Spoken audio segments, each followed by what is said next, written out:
You've probably heard that reading to your baby is good for them.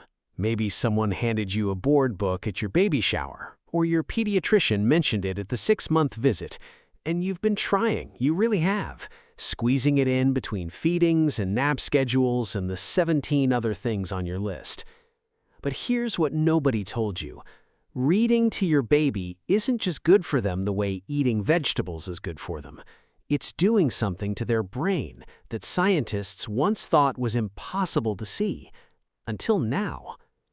Researchers at the Cincinnati Children's Hospital Medical Center put babies and toddlers, some as young as 3 months old, inside an MRI scanner while their parents read to them. And what they found genuinely shocked the scientific community.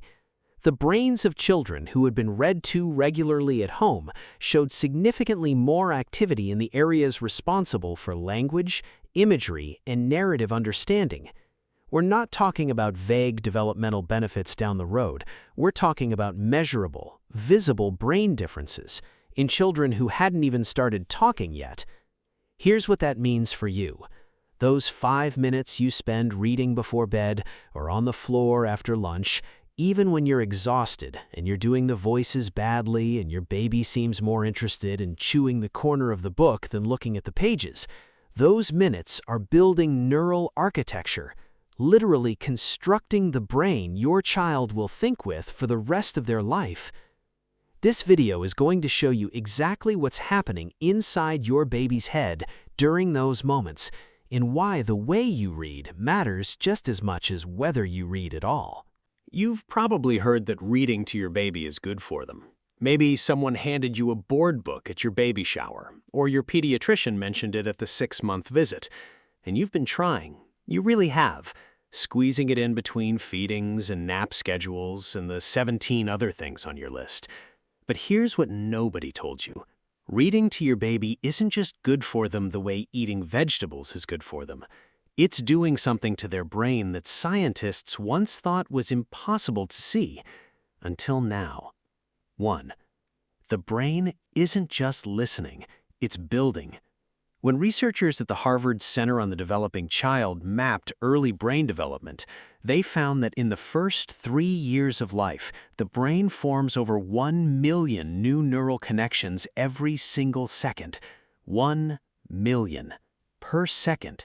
And the single biggest driver of which connections survive and which ones get pruned away is something called serve and return interaction, the back and forth exchange between a caregiver and a child. Reading out loud is one of the richest forms of serve and return that exists. When you point to a picture and your baby's eyes follow your finger, that's a serve and return.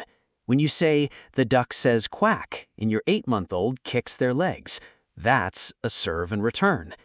Every one of those tiny exchanges is a vote for a neural pathway to stay, to strengthen, to become part of who your child is.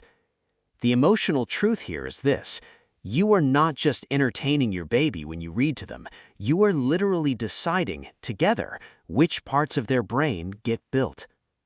2. It's not the words, it's the music of your voice. A landmark study out of the University of Washington, led by neuroscientist Patricia Kuhl, found that babies are what she called citizens of the world in their first 6 months, capable of distinguishing every sound in every human language on Earth. But by 12 months, that window begins to close. Their brains start specializing, tuning into the sounds they hear most and tuning out the rest. Reading aloud exposes your baby to a wider range of sounds, rhythms, and intonations than everyday conversation alone ever could.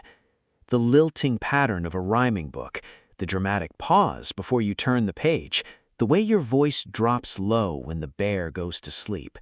Your baby is absorbing all of it, not as entertainment, but as data. Rich, irreplaceable acoustic data your brain is using to map the architecture of human language. You don't need a perfect reading voice. You just need your voice. 3. Shared book reading activates something screens simply cannot replicate. This one matters, especially in a world full of tablets and talking toys. A study published in the journal Pediatrics compared brain activation in toddlers during screen time versus shared reading with a parent. The difference was striking.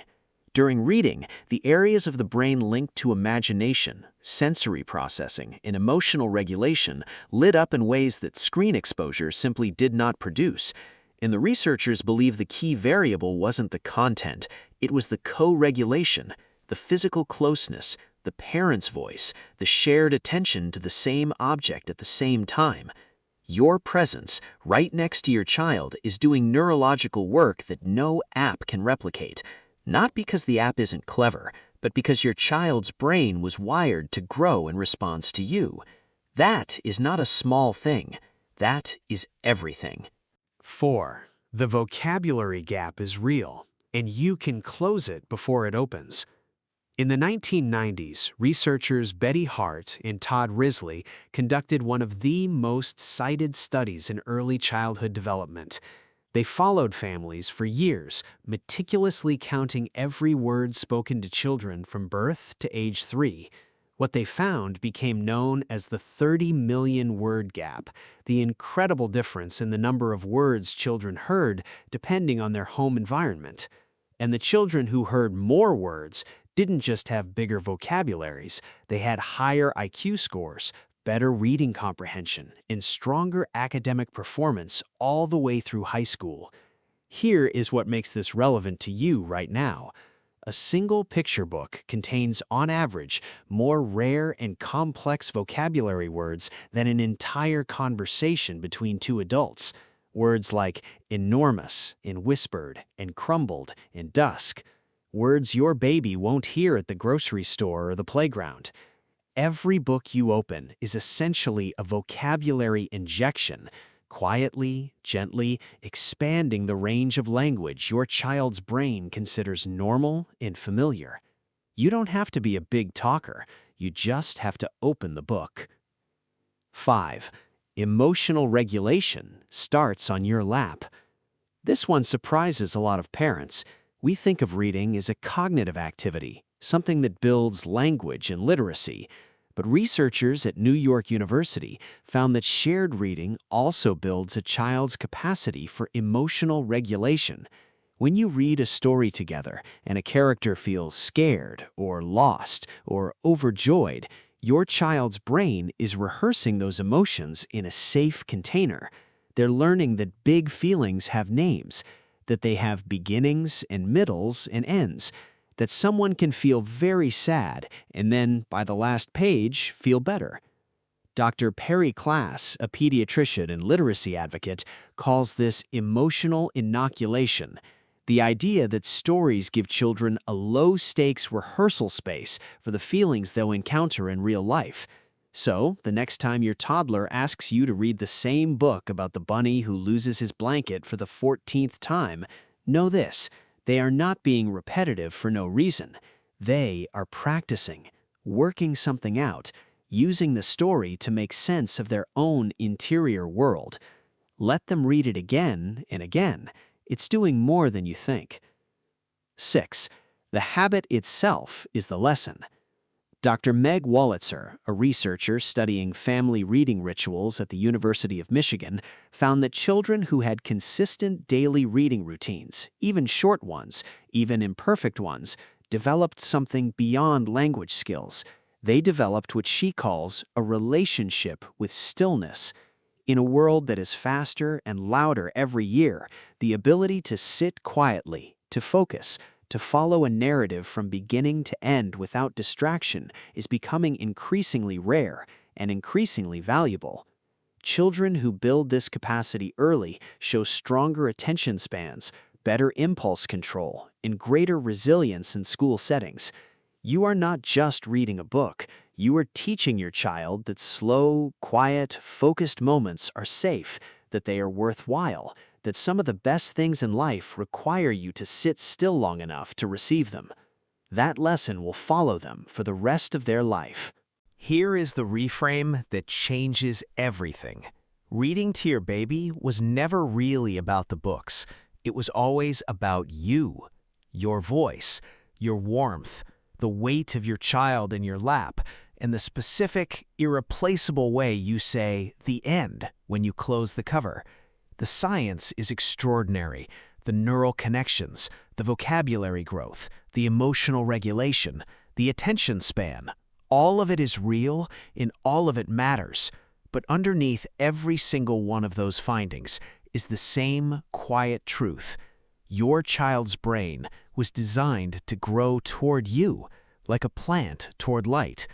And every time you sit down together with a book, even a chewed-up, falling apart, read it 100 times book, you are being exactly what their developing brain needs most. Not a perfect parent, not an educated parent, just a present one. Think about a specific moment. Maybe it's tonight, after the bath, when the house finally gets a little quieter. Your baby is warm and sleepy and smells incredible, and you crack open whatever book is closest, and you start to read. They're not going to remember this moment, but their brain will. The neural pathways you build tonight will still be there when they're learning to read in kindergarten, when they're navigating friendships in middle school, when they're sitting quietly enough to hear their own thoughts as an adult. You are in that moment right now, every single time you open a book together. If this video gave you even one thing, one new way of seeing those 5 quiet minutes, share it with another parent who needs to hear it. And if you want more science, translated into real, usable insight for your life with your little one, subscribe. We put out new videos every week, and every single one is made with parents like you in mind. Now, go read something. Anything. Your baby's brain is ready.